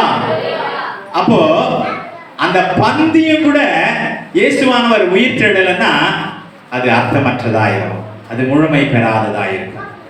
அல்லேலூயா. அப்போ இந்த ஆசீர்வாத ரட்சிப்பு, இந்த ஞானஸ்நானம், நம்முடைய நம்பிக்கை, நம்முடைய விசுவாசம். 1 கொரிந்தியர் 15ஆம் அதிகாரத்துல நான் வாசிக்கிறோம், 17ஆம் வசனம் நினைக்கிறேன். அதுல கிறிஸ்து எழுந்திராவிட்டால் உங்கள் விசுவாசம் வீணாயிரும், நீங்கள் இன்னும் உங்கள் பாவங்களில் இருப்பீர்கள். ஆமென். ஹல்லேலூயா. அப்போ நம்ம ரட்சிப்பை குறித்து வைத்திருக்கிற விசுவாசம், நம்முடைய ஞானஸ்நானத்தை குறித்து வைத்திருக்கிற விசுவாசம், நாம் நீதிமான்கள் ஆகிறதை குறித்து வைத்திருக்கிற விசுவாசம், பந்தியை குறித்து நாம் வைத்திருக்கிற விசுவாசம், எல்லாமே என்ன ஆயிரும்னா முழுமையா இருக்காது, எல்லாமே அரைக்குறையா இருக்கும். It won't be complete. அப்ப அந்த ஆசீர்வாதத்தை ஆண்டவர் நமக்கு கொடுத்திருக்கிறார். எல்லாவற்றையும் முழுமைப்படுத்தி ஆண்டவர் கொடுத்திருக்கிறார். ஹல்லேலூயா. ஆண்டவர் இடையிலேயே நம்மை விட்டு விட்டு போகிற தேவன் அல்ல. ஹல்லேலூயா. மரித்தேன் ஆனாலும் சதா காலங்களிலும் உயிரோடு இருக்கிறேன் என்று சொன்ன ஆண்டவர் அதற்கு முன்பாக மரித்து 3ஆவது நாள் உயிரோடு எழுந்தார். ரட்சிப்பை அர்த்தமுள்ளதாக்கினார், பந்தியை அர்த்தமுள்ளதாக்கினார், நம்மை நீதிமான்கள் ஆக்குகிறதை அதை அர்த்தமுள்ளதாக்கினார், ஞான ஸ்நானத்தை அர்த்தமுள்ளதாக்கினார், நம்முடைய விசுவாசத்தை அர்த்தமுள்ளதாக்கினார். அல்லேலூயா. இது முதலாவது. ரைட்டுங்களா? 2வது ஆசீர்வாதம் என்னன்னு பாத்தீங்கன்னா, நமக்கு தெரிஞ்சுதான், நீங்க போஸ்டர் எல்லாம் போட்டு, என்னன்னா நாம ஆண்டவர் உயிர்த்தெழுந்தது போல நாமும் உயிர்த்தெழ போகிறோம் என்கிற நம்பிக்கை. நாமும் உயிர்த்தெழ போகிறோம் என்கிற நம்பிக்கை. உயிர்த்தெழுகிறது மாத்திரமல்ல, உயிர்த்தெழுந்து நித்திய ஜீவனை நாம் சுதந்தரிக்க போகிறோம். உயிர்த்தெழுந்து நித்திய ஆக்கினை அல்ல, உயிர்த்தெழுந்து நித்திய ஜீவனை சுதந்தரிக்கிறவர்களாய் நாம இருக்க போகிறோம். அல்லேலூயா. அதை சொல்லுகிறதற்கெல்லாம் நேரம் உங்களுக்கு நல்லா, நீங்க வேத பண்டிதர்கள், நல்லா அந்த வேதத்தை படிச்சிருக்கிறோம். ஆனா உங்களிடத்துல நான் பேசுறதுக்கு ரொம்ப பயத்தோடு, நடுக்கத்தோடு, தயக்கத்தோடு தான் நான் உங்களோட இந்த வார்த்தைகளை தியானித்துக் கொண்டிருக்கிறேன். சரியா? அதனால நான் இந்த 1 கொரிந்தியர் 15ஆம் அதிகாரத்தின் 20 அந்த வசனங்களை நீங்க பாத்துக்கோங்க. 20, 22, 23 அந்த வசனம் வாசிக்காதீங்க, டைம் இல்லை. அப்போ அந்த வசனங்களை வாசிப்பீங்கன்னா என்ன சொல்றதுன்னா, இயேசு மரித்தோரிலிருந்து உயிர்த்தெழுந்தது போல நாமும் கூட உயிர்த்தெழுவோம். ஏற்கனவே நம்ம பார்த்தோம், தாவீதுக்கு அருளின நிச்சயமான கிருபைகளை, ஏசாயா 55:3 தாவீதுக்கு அருளின நிச்சயமான கிருபைகள் எதுன்னு பார்த்தோம். தாவீதின் குமாரனாகிய இயேசு மரித்தோரிலிருந்து உயிரோடு எழுந்திருப்பதுதான் அந்த நிச்சயமான கிருபை. அந்த நிச்சயமான கிருபைகளை உங்களுக்கு நித்திய உடன்படிக்கையாக ஏற்படுத்துவேன் என்று வாக்கு பண்ணியிருக்கிறார். யாருக்கு? உங்களுக்கும் எனக்கு. இப்ப இயேசுவை எப்படி மரித்தோரிலிருந்து உயிர்த்தெழ பண்ணுகிறாரோ, அப்படியே உங்களையும் என்னையும் கூட மரித்தோரிலிருந்து உயிர்த்தெழ பண்ண வல்ல தேவனாய் அவர் இருக்கிறார். அதுதான் நமக்கு கிடைக்கிற 2வது ஆசீர்வாதம். அதுக்காக தான் இயேசு தன்னுடைய ஜீவனை அந்த சிலுவையில விட்ட பொழுது என்ன நடந்ததுங்க? என்ன நடந்தது? தேவாலயத்தின் திரைச்சல் 2ஆ கிழிந்தது. அதற்கப்புறம் என்ன நடந்தது? கல்லறைகள் திறந்தது. அதிலிருந்து பரிசுத்தவான்கள் என்ன பண்ணாங்க? பரிசுத்தவான்கள் அவருடைய சரீரங்கள் எழுந்ததுன்னு இருக்கு. ரைட்டா? அந்த வசனத்தை வேணா வாசிக்கலாங்களா? அது மத்தேயு 27:52. மத்தேயு 20. இறந்தது. ம். நித்திரை அடைந்திருந்த அநேக பரிசுத்தவான்களுடைய சரீரங்களும் எழுந்திருந்தது. ம். அவர் உயிரோடு எழுந்த பின்பு அவர் உயிரோடு எழுந்த பின்பு இவர்கள் கல்லறைகளை விட்டு புறப்பட்டு இவர்கள் கல்லறைகளை விட்டு புறப்பட்டு பரிசுத்த நகரத்தில் பிரவேசித்து ம். அநேகருக்கு காணப்பட்டார்கள். பரிசுத்தவானுடைய சரீரங்கள் எழுந்திருந்தது. அவர் உயிர் தெழுந்த பின்பு இவர்கள் கல்லறைகளை விட்டு புறப்பட்டு அப்படின்னா என்ன அர்த்தம் நினைக்கிறீங்க? அப்படின்னா என்ன அர்த்தம்? ஆண்டவர் ஏற்கனவே 1 கொரிந்தியர் 15ஆம் அதிகாரத்தில் சொல்லியிருக்கிறார். எப்பவுமே ஒரே வார்த்தையை வைத்து நம்ம பொருள் படக்கூடாது. அதனாலதான் ஆண்டவருடைய வார்த்தை எப்படி இருக்குன்னா, ஆண்டவருடைய வார்த்தை அது அதற்கு ஜோடு இல்லாமல் இராது. ஆவியானது அதை ஒன்று சேர்க்கும் என்று சொல்லி சொல்லப்பட்டிருக்கு. என்னுடைய வாய் அதை சொல்லும், ஆனா ஆவியானவர் என்ன பண்ணுவாராம்? அதை ஜோடு சேர்ப்பாங்க. அப்போ ஜோடு சேர்த்து தான் என்ன பண்ணுவார்? ஒவ்வொரு வார்த்தையும் நம்ம அர்த்தம் கொள்ளணும். இங்க வந்து என்ன சொல்லியிருக்கு? அநேக பரிசுத்தவானுடைய சரீரங்களும் எழுந்திருந்தது. அவர் உயிர் தெழுந்த பின்பு இவர்கள் கல்லறைகளை விட்டு புறப்பட்டு போதும். சரியா? அப்போ 1 கொரிந்தியர் 15ஆம் அதிகாரத்துல இயேசு கிறிஸ்து மரித்தோரில் இருந்து உயிர் தெழுந்து நித்திரை அடைந்தவர்களில் முதற் பலன் ஆனார். அப்போ உயிர் தெழுகிறவர்கள் முதற் பலன் யாரு? இயேசு கிறிஸ்து தான். அல்லேலூயா. அவர்களுக்கு பிறகுதான் எல்லாரும் உயிர் தெழ வேண்டும். சரிங்களா? இதை 2 விதத்துல நம்ம புரிந்து கொள்ளலாம். இதை 2 விதத்துல நாம புரிந்து கொள்ளலாம். நான் முதல்ல ஒரு காரியத்தை விசுவாசத்துக்காக சொல்றேன். ஆண்டவர் வந்து நாம உயிர் தெழ போகிறோம் அப்படிங்கறத ஒரு சாம்பிளா முன்னாடியே காண்பிக்கிறார். அல்லேலூயா. ஆனா உண்மையிலே அவர்கள் அந்த ஆங்கில வார்த்தையை வாசித்தீங்கன்னா நல்லா தெரியும்னு நினைக்கிறேன். அவர்கள் இதுலயும் இருக்கு, கரெக்டா தான் இருக்கு. அவர்கள் சரீரங்கள் எழுந்திருந்தது. அவங்க கலர் எல்லாம் எப்படி இருக்கும்னா, இஸ்ரேல் தேசத்துல எப்படி இருக்குங்க நீங்க பார்த்துருக்கீங்களே? அவங்க நம்ம கலரை மாதிரிலாம் தோண்டி இருப்பாங்க. ஆனா என்ன இருக்கும், உள்ள வந்து போய் நாம ஒரு ரூம் மாதிரி இருக்கும் இல்லைங்களா? பார்த்துருக்கீங்களே? படத்துல கூட பார்த்துருக்கீங்களே? அப்போ அதை வச்சுட்டு அவங்க வந்து கல்லை புரட்டிட்டு வந்துடுறாங்க இல்லையா? ரைட்டா? இப்போ நான் விசுவாசிக்கிறேன், இயேசு தன்னுடைய ஜீவனை கொடுத்தப்போ அந்த சரீரங்கள்லாம் எழுந்துருச்சு. உயிர் வந்திருக்காதுன்னு நான் நினைக்கிறேன். சரீரங்கள் சில சில சில சரீரங்களை நான் ஒரு சில சரீரங்களை பார்த்துருக்கேன். மறித்து இருப்பாங்க, திடீர்னு எழுந்துக்கும். ஆனா உயிர் இருக்காது. அதுக்கு படுக்க வச்சிருவாங்க. ஏதோ எது காரணம் தெரியாது நமக்கு. இது ஒரு அதாவது எதுக்கு சொல்ல வரேன்னா, மரித்தவர்கள் உயிரோடு எழுந்திருக்க போகிறார்கள் என்கிற ஒரு சாம்பிள, ஒரு முன்னுதாரணத்தை காண்பிக்கும்படியா இயேசு மரித்த பொழுது இந்த பரிசுத்தவானுடைய சரீரங்கள் எழுந்தது. ஆனா இயேசு உயிர் தெழுந்த பிற்பாடு இப்பதான் கல்லறையை விட்டு வெளியே வராங்க. அது வரைக்கும் கல்லறைக்குள்ள இருக்கிறாங்க. கல்லறைக்குள்ள இருந்தாங்கன்னா அப்போ ஜீவன் இல்லை அப்படிங்கிறது தான்.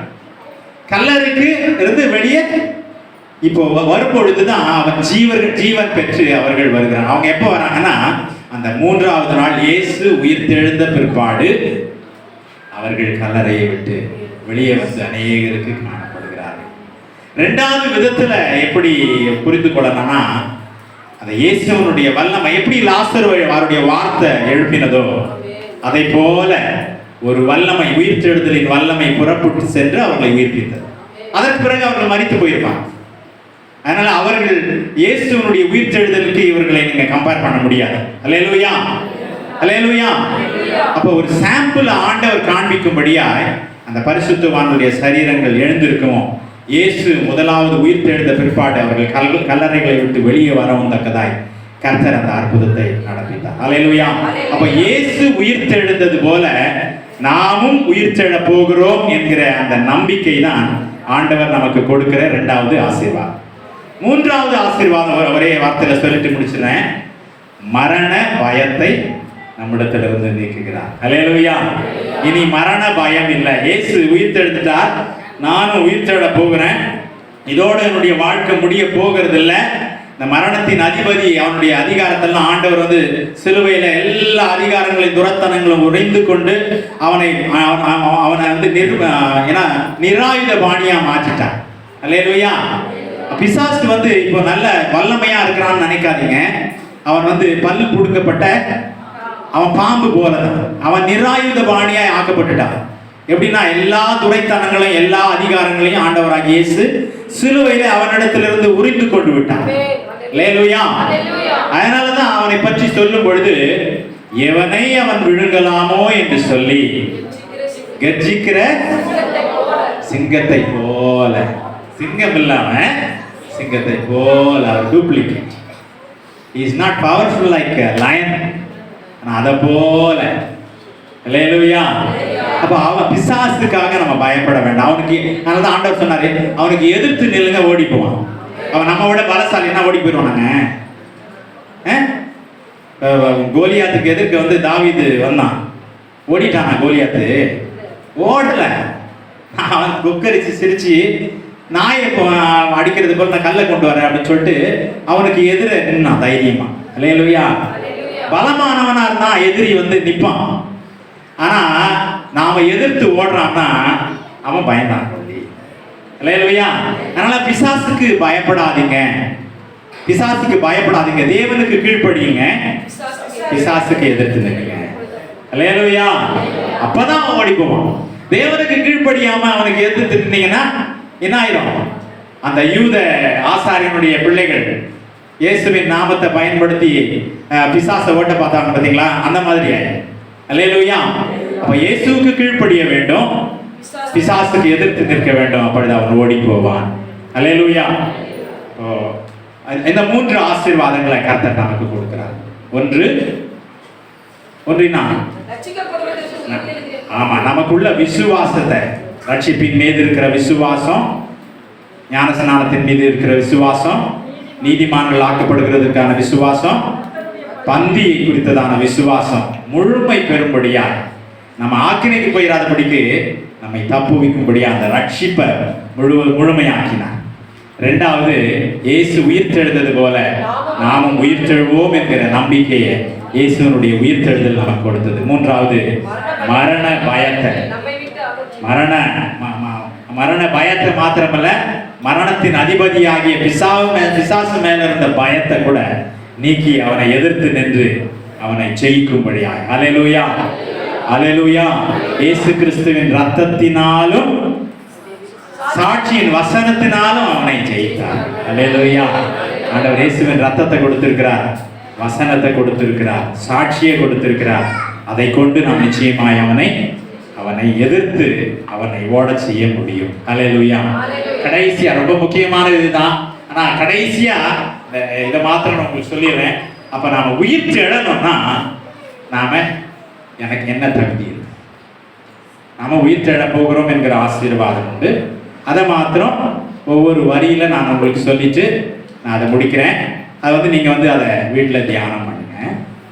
ரொம்ப நமக்கு தெரிந்த காரியங்கள் தான். முதலாவது, நாம ரட்சிக்கப்படும். அல்லேலூயா. ஒரு வசனத்தை வாசிங்க. ரோமர் 6:5. ரோமர் 6:5. மரணத்தின் சாயலில் நாம் இணைக்கப்பட்டவர்களானால் அவர் உயிர்த்தெழுதலின் சாயலிலும் இணைக்கப்பட்டிருப்போம். அல்லேலூயா. அவருடைய இயேசுவின் மரணத்தின் சாயலில நம்ம இணைக்கப்பட்டிருந்தோமானால் உயிர்த்தெழுதலின் சாயலில இணைக்கப்பட்டிருப்போம். அல்லேலூயா. அப்போ அது நம்முடைய ரட்சிப்பையும் நம்முடைய ஞான ஸ்நானத்தையும் குறிக்கிறது. அல்லேலூயா. நம்ம உயிர்த்தெழுதலின் சாயலில இணைக்கப்பட வேண்டுமானால் நாம் ரட்சிக்கப்பட்டு ஞான ஸ்நானத்தை பெற்றிருக்க வேண்டும்.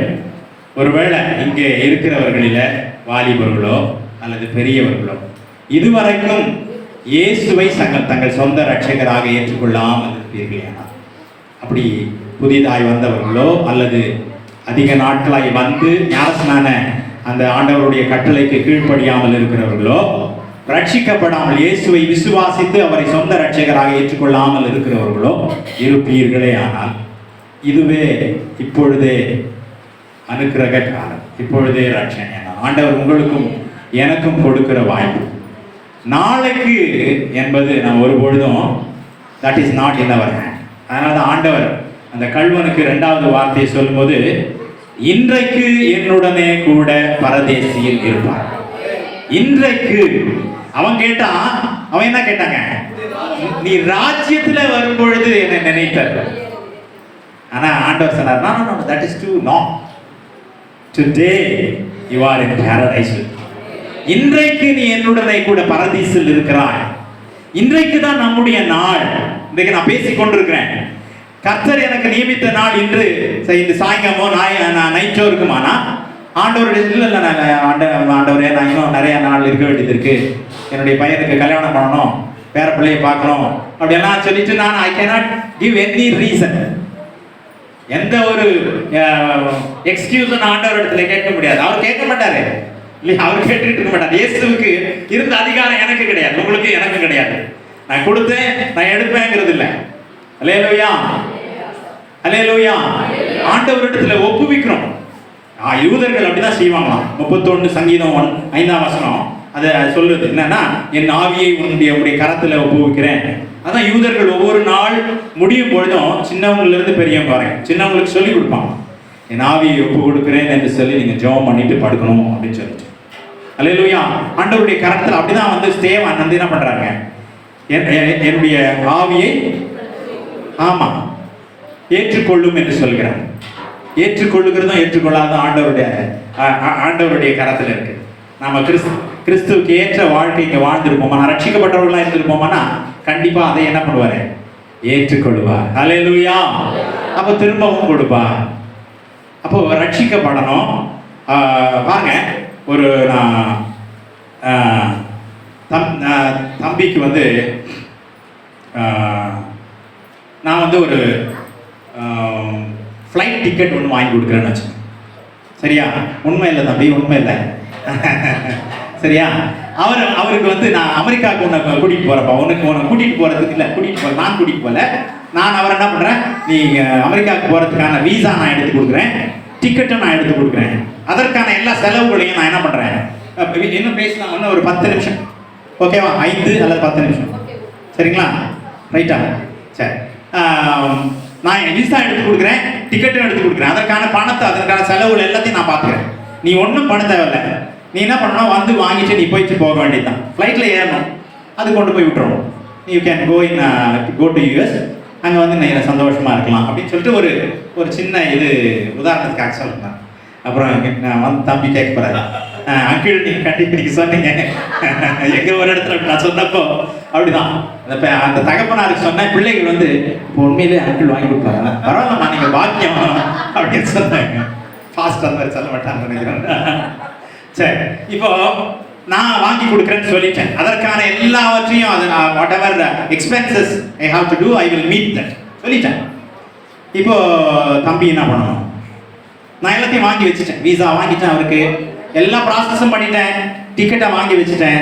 இப்போ தம்பி என்ன பண்ணணும், என்னிடத்துல வந்து அதை கேட்டு வாங்கிட்டு எடுத்துகிட்டு போய் கொடுக்க வேண்டிய இடத்துல ஏர்போர்ட்டுக்கு போயிட்டு கஸ்டம்ஸில் இதில் இமிக்ரேஷனுக்கு கொடுத்து அவர் உள்ளே போய் ஃப்ளைட்டில் உட்காரணும்.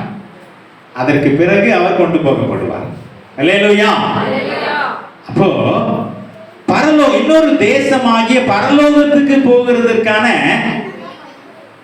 அந்த எல்லா ப்ரிப்பரேஷன்ஸையும் ஆர்டர் பண்ணிட்டாங்க. அல்லேலூயா. ஒரு வசனத்தை நீங்க வாசிங்க. எபிரேயர் தான் நினைக்கிறேன். எபிரேயர் 10ஆம் அதிகாரம் 19-20. ஆகையால் சகோதரரே, நாம் பரிசுத்த ஸ்தலத்தில் பிரவேசிப்பதற்கு இயேசுவானவர், நாம் பரிசுத்த ஸ்தலத்தில் பிரவேசிப்பதற்கு, பரிசுத்த ஸ்தலத்தில்னா பரலோகத்துல, சரிங்களா?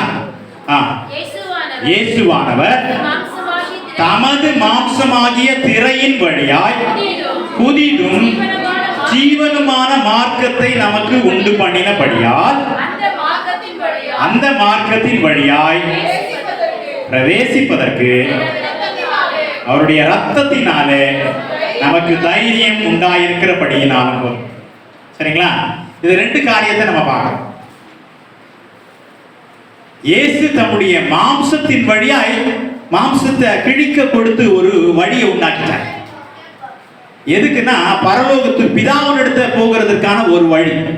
அதனால ஆண்டவர் சொன்னாரு, நானே வழியும் சத்தியமும் ஜீவனுமாய் இருக்கிறேன், என்னாலே அன்றி ஒருவரும் பிதாவினிடத்திலே வரான்.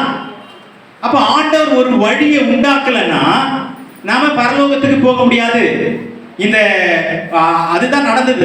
அந்த திரைச்சீலை வந்து ரெண்டாய் மேலிருந்து கீழாக ரெண்டாக பிரித்ததற்கான காரணம் என்னன்னா, நாம பரலோகத்திற்கு அல்லது மகா பரிசுத்த ஸ்தலத்திற்கு, தேவனுடைய சந்நிதிக்கு, தேவன் வாசம் பண்ணுகிற இடத்துக்கு, அது வந்து மகா பரிசுத்த ஸ்தலமோ பரலோகமோ, அந்த இடத்துக்கு நான் போகிறதற்கான அந்த வழியை எதன் மூலம் உண்டாக்கினார்னா, அவருடைய மாம்சத்தை கிழிக்க கொடுத்து ஆண்டவர் உண்டாக்கினார். அல்லேலூயா. அடுத்த வசனத்துல பார்க்கிறோம், அந்த மார்க்கத்தின் வழியாய் பிரவேசிப்பதற்கு அவருடைய ரத்தத்தினாலே நமக்கு தைரியம் உண்டாக்கு. அல்லேலூயா. அப்ப அதற்குள்ள அந்த வழிக்குள்ள போயிட்டு நான் பரலோகத்துக்கு போனோம். ஆனா அதற்குள்ள போகிறதுக்கு ஒரு தைரியம் வேணும். தைரியம் என்ன அர்த்தம்னா, அதான் இந்த வீசா. இன்னொரு தேசத்துக்கு நான் போகிறேன். அல்லேலூயா. இப்ப தைரியமா நான் போகணும். அதற்கு தான் அந்த ரட்சிப்பு. நான் ஒரு முறை வந்து டிக்கெட் இல்லாம, அப்போ சின்ன வயசு, டிக்கெட் எல்லாமே நம்ம ட்ரெயினில் ஏறிட்டோம், நான் ஃப்ரெண்ட்ஸ் எல்லாம். சரிங்களா? அப்போ என்ன எப்படி இருந்திருக்கும் எங்களுடைய இது, பக்கு பக்கு பக்கு பக்கு பக்கு அப்படிதான் இருந்தது. அப்படி எங்கள் முகத்தை பார்த்து நாங்கள் மாட்டிக்கிட்டோம். எல்லாம் ஓடிட்டாங்க, உஷாராக இருந்தாங்களாம் ஓடிட்டாங்க. என்ன போல ஆட்கள் வந்து ஒரு சிலர் வந்து மாட்டிக்கிட்டோம். அது ரொம்ப வருஷத்துக்கு முன்னாடி, நான் வந்து ரட்சிக்கப்படுகிறதுக்கு முன்பாக. இப்போ யாரும் போயிடாதீங்க, பிரசங்கிய போயிட்டா பண்ணார் நாம போகலாம் அப்படின்னு சொல்லிட்டு நமக்கு வந்து இலவசமா பஸ் கொடுத்துருக்காரு. அதுல நீங்க இலவசமா போகலாம், டிக்கெட் எடுக்கலாம். அல்லேலூயா. ஆனா பாருங்க, அப்போ நான் எனக்கு தைரியம் எதனால வருதுன்னா, அதற்குரிய அந்த டிக்கெட்டை எடுத்து வச்சிருக்கிறேன். நான் டிக்கெட் எடுக்கலன்னா தைரியம் இருக்காது. அப்போ அங்க போகிறதுக்கான வீசா தான் அந்த ரட்சிப்பு. அந்த ரட்சிப்பை நான் எடுத்து வச்சுட்டேன்னா, நான் தைரியமா ஆண்டவர் எனக்கு உண்டாக்கி இருக்கிற அந்த அந்த வழியின் வழியா என்னால பரலோகத்துக்கு போக முடியும். அதை தான் நம்ம இந்த சரீரத்தையும் ரத்தத்தையும் நம்ம பங்கு பெறும் பொழுது இந்த பந்தியில அதை நம்ம நினைவு கூறுவோம். ஆண்டவரே, உங்களுடைய சரீரத்தை நீங்க கிழித்து பரலோகத்துக்கு போறதுக்கான ஒரு வழிய மார்க்கத்தை எனக்காக உண்டாக்கிட்டீங்க. ரெண்டாவது, எனக்கு இந்த ரத்தத்தினால ஒரு ரட்சிப்பை கொடுத்து தைரியமா நான் அதற்குள்ள பிரவேசிக்கிறதுக்கு, நான் மரித்தாலும் எழுந்திருப்பேன் என்கிற தைரியத்தோடு நான் மரிக்கிறதுக்கு, மரித்து உயிரோடு எழுந்து நான் பரலோகத்துக்கு போறதுக்கான அந்த தைரியத்தை ஆண்டவர் எனக்கு கொடுத்திருக்கிறீங்கப்பா என்று நினைத்து தான் இந்த பந்தியில நம்ம பங்கு பெறுகிறோம். அல்லேலூயா. அப்போ நான் பரலோகத்துக்கு, அதாவது மறுபடியும் நான் உயிரோடு எழுந்திருக்கணும்னா நான் ரட்சிக்கப்பட்டிருக்கணும். ரெண்டாவது, ஞானஸ்நானம் எடுக்கணும், பரிசுத்த ஆவியின் அபிஷேகத்தை பெற்றிருக்கணும்.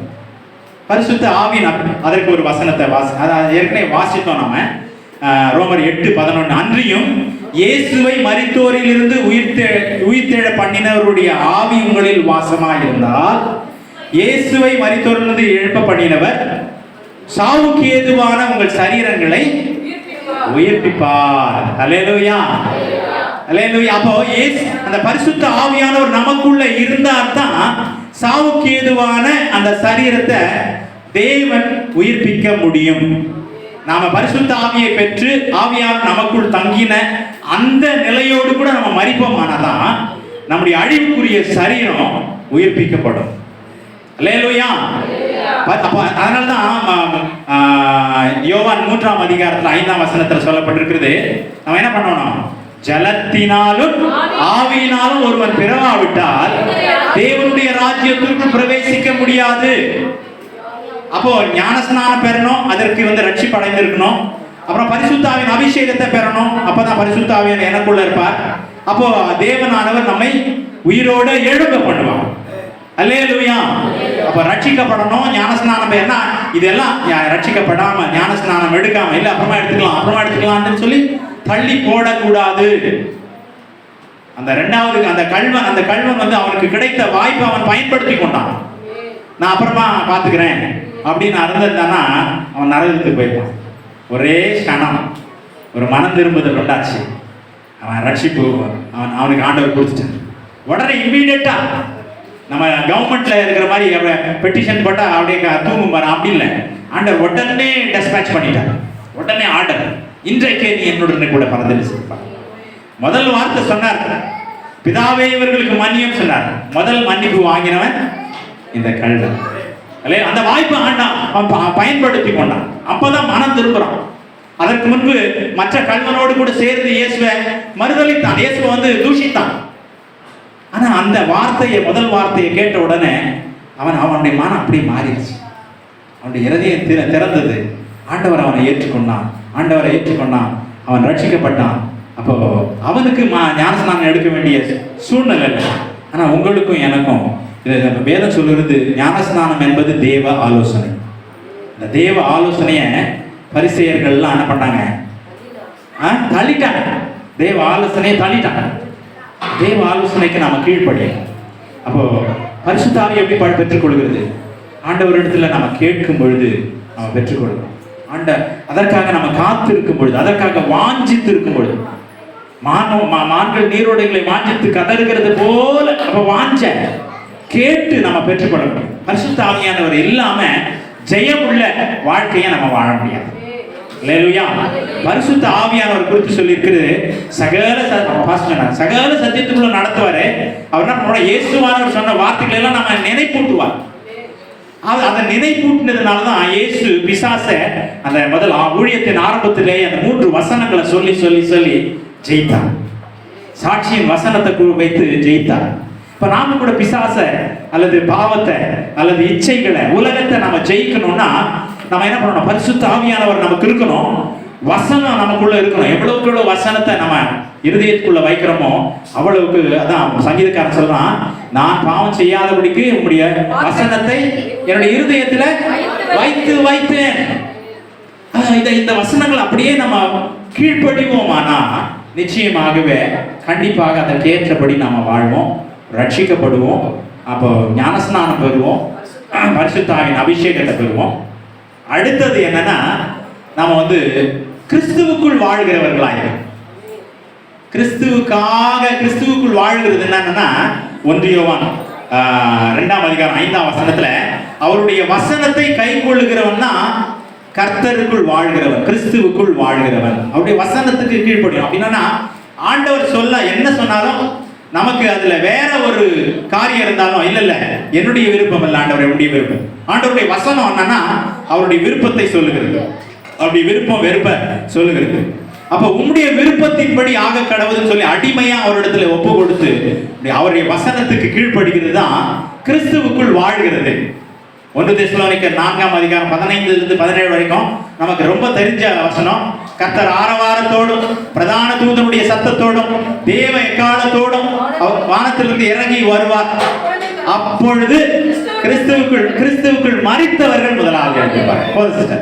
கிறிஸ்துவுக்குள் மரித்தவர்கள் தான் எழுந்திருப்பாங்க. கிறிஸ்துவுக்குள் வாழ்கிறவர்கள் மறுரூபம் ஆவார்கள். அப்போ கிறிஸ்துவுக்குள் அப்படின்ற வாழ்க்கை நமக்கு இருக்க வேண்டும்.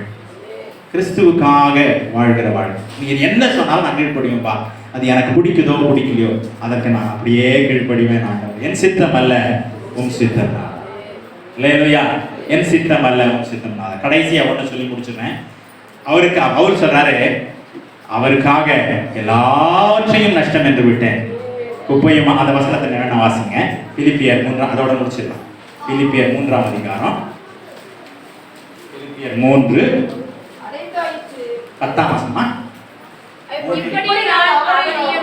அவருடைய உயிர்த்தெழுதலின் வல்லமையும் அவருடைய பாடுகளின் ஐக்கியத்தையும் அறிகிறதற்கோ அவருடைய மரணத்திற்கு ஒப்பான மரணத்திற்குள்ளாகி எப்படியாயினும் பவுலாகிய நான் மரித்தோரிலிருந்து உயிரோடு எழும்புவதற்கு தகுதியாகும்படிக்கு அவருக்காக இயேசுவுக்காக எல்லாவற்றையும் நஷ்டம் என்று விட்டு குப்பையுமாக எண்ணுகிறேன். அல்லேலூயா. இந்த ஒரு நிலைமைக்கு நம்ம எல்லாம் வந்துடணும் பாருங்க. இந்த வசனத்தை இப்படி நான் உங்க பேரை போட்டு வாசிங்க. நான் என்னோட பேரை போட்டு வாசிக்கிறேன். எப்படியாயினும் பிரேம்குமார் ஆகிய நான் மரித்தோர், உங்க பேரை போட்டு சொல்றேன், மரித்தோரிலிருந்து உயிரோடு எழும்புவதற்கு தகுதியாகும்படிக்கு இயேசுவுக்காக எல்லாவற்றையும் nothing is excluded from that. Pastor சொன்னாரு, ஆண்டவருக்கு பிரியமா இருக்கணும்னா என்ன வெறுக்கணும்? என்னுடைய சொந்தங்கள் எல்லாவற்றையும் வெறுக்கணும். அப்படின்னா என்ன அர்த்தம்னா, இயேசுவை நேசிக்கிறதுக்கு காட்டிலும் வேற யாரையும் அதிகமா நேசிக்கூடாது. அதாவது ஆண்டவர் பேதுரு பார்த்தோம்னா, இவனை காட்டில் என்ன அதிகமா இவர்களை காட்டில் நீ என்ன அதிகமாய் நேசிக்கிறாய். God is expecting a greater love from us. சும்மா எல்லாரும் நேசிக்கிறது போல இல்ல, அவரை அதிகமாய் நேசிக்கிறது என்ன அர்த்தம்னா அவருக்காக ஜீவன் கொடுக்கிறதுக்கும் தயாராயிருக்கிறார். தன் சிநேகிதனுக்காக ஜீவனை கொடுக்கிறதை காட்டிலும் பெரிதான அன்பு இல்லை. அதான் பெரிதான அன்பு, ஜீவனை கொடுக்கிற. அவர் தன்னுடைய ஜீவனையே கொடுத்தாரு. நான் ஏன் ஜீவனை கொடுக்க கூடாது? அதற்கு அந்த ஜீவனை நஷ்டம் எல்லாமே குப்பையா எண்ணுகிறேன், எல்லாவற்றையும் நஷ்டமா எண்ணுகிறேன். ஒருவேளை என்னுடைய படிப்பு, என்னுடைய அந்தஸ்து, என்னுடைய பணம், என்னுடைய வேலை, என்னுடைய அழகு, என்னுடைய சாமர்த்தியம், எதுவோ என்னுடைய சொத்துக்கள், சுதந்திரங்கள், மனைவி, பிள்ளைகள், பெற்றோர்கள், உடன் பிறந்தவர்கள், இயேசுவை காட்டிலும் எதுவுமே நம்மை பிரிக்க கூடாது. இயேசுவை விட்டு எதுவுமே நம்மை பிரிக்க கூடாது. அதான் நம்ம ஆராதனையில நம்ம கேட்டோம், ஆவியானவர் பேசினார். இயேசுவை விட்டு நம்ம எதுவுமே பிரிக்க கூடாது. இயேசு should be greater than everything. மற்ற எல்லாம் குப்பையா இருக்கணும். பணம் எனக்கு குப்பையா இருக்கணும், எனக்கு பொருள், சொத்து, சுதந்திரங்கள், மற்ற உறவுகள் எல்லாம் அதுக்காக அவங்கள அலட்சியம் பண்ணிடணும்ன்றது இல்லை. முதல் இடம் ஆண்டவருக்கு. முதலாவது தேவனுடைய ராஜ்யத்தை தேடு, நீதியை தேடுங்கிறார். அது பெரிய ரகசியங்க. நீங்க அவரை தேடி போங்க, எல்லாத்தையும் கொடுப்பார். நீங்க நினைக்கிறதற்கும் வேண்டிக் கொள்கிறதுக்கும் அதிகமாய் கொடுப்பார். அல்லேலூயா. ஆனா அதை தேடி போனீங்கன்னா அது ஓடி ஒளிந்து கொள்ளும். அதை நீங்க you cannot save it. எல்லாம் பொத்தல் பையில போடுற மாதிரி பணத்தை சேர்க்கணும்னு உலகத்தார போல அந்த சிந்தை இருக்குமானா அப்போ ஆண்டவருடைய வார்த்தையை நம்ம பின்பற்றுகிறோம் இல்லை. அப்போ கிறிஸ்துவுக்குள் வாழணும்.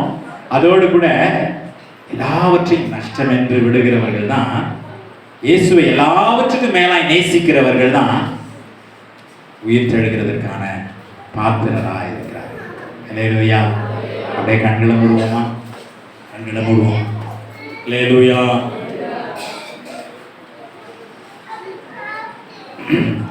என்னை தருகிறேன் தருகிறேன் உம் கரத்தில், என்னை படைக்கிறேன் படைக்கிறேன் பாதத்தில், என்னை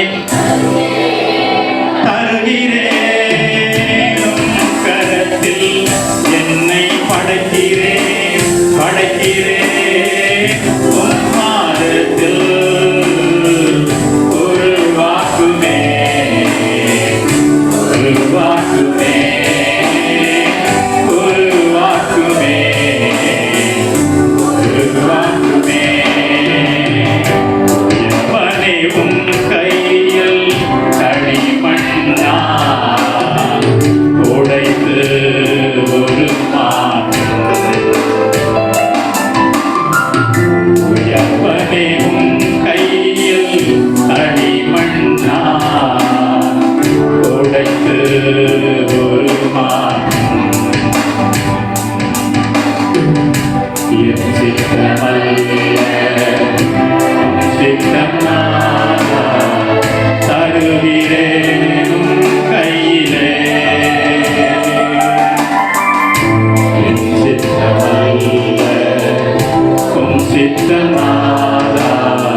உயவனின் கையிலே கொடுக்கப்பட்ட களிமண்ணை போல ஆண்டுடைய கரத்தில் நம்ம எப்படி நம்மை நடத்தணுமோ அப்படி நம்மை நடத்தணும். அல்லேலூயா. ரஜினி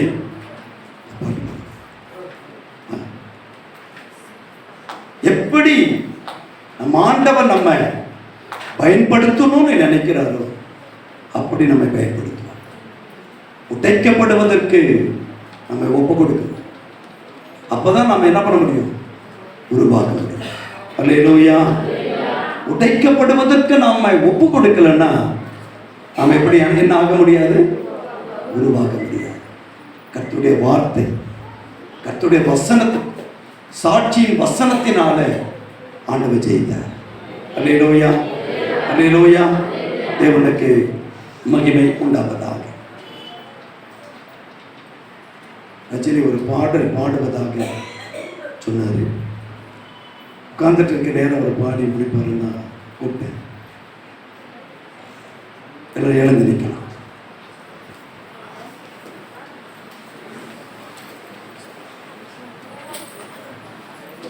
கர்த்தருக்கென்று நம்முடைய காணிக்கைகளை நாம் படைத்து